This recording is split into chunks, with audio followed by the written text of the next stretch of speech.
నమస్తే అన్న అందరికీ నమస్కారం. ఇటీవల కాలంలో కొంతమంది మగవారు ఎవరైతే ఉన్నారో తమ యొక్క భార్యల వల్ల వస్తూ ఉన్న సమస్యలు కానీ అలాగే వాళ్ళు అవహేళనలు చేస్తూ ఉండడంతో అవమానిస్తూ మాట్లాడుతూ ఉండడంతో అయితే చాలా మంది ఆత్మహత్య చేసుకొని చనిపోతూ ఉన్నారు.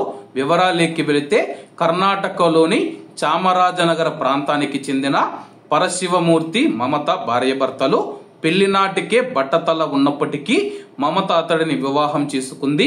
కానీ పెళ్ళయ్యాక మాత్రం నీతో బయటికి వెళ్లాలంటే అవమానంగా ఉంటూ ఉంది. తలపైన జుట్టు లేదు, చేతిలో డబ్బు లేదంటూ నరకం చూపించేది.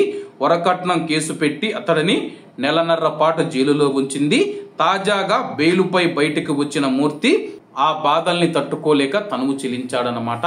అలాగే మనం చూసుకుంటే ఎప్పుడు ఏదైనా సరే కానీ భార్య యొక్క గుణం మనం చూసుకుంటే భర్త యొక్క పేదరికంలో ఇది తెలుస్తూ ఉంటుంది. అలాగే తన యొక్క భార్య తనను ఎప్పుడు బట్టతల ఉండాలనడం, బయటికి వెళ్ళాలంటే నాకు అవమానకరంగా ఉంది, నీ చేతిలో డబ్బు లేదు, ఇలా లేదు అలా లేదని చెప్పేసి నరకం చూపించి అతడు వరకట్నం కోసం వేధించకపోయినా సరే కానీ వరకట్నం కోసం వేధిస్తూ ఉన్నాడని చెప్పి కేసు పెట్టి నెలన్నర పాటు జైల్లో పెట్టడం జరిగింది.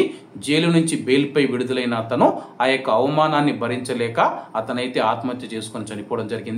ప్రస్తుతం పోలీసులు కేసు నమోదు చేసి దర్యాప్తు చేపట్టారు.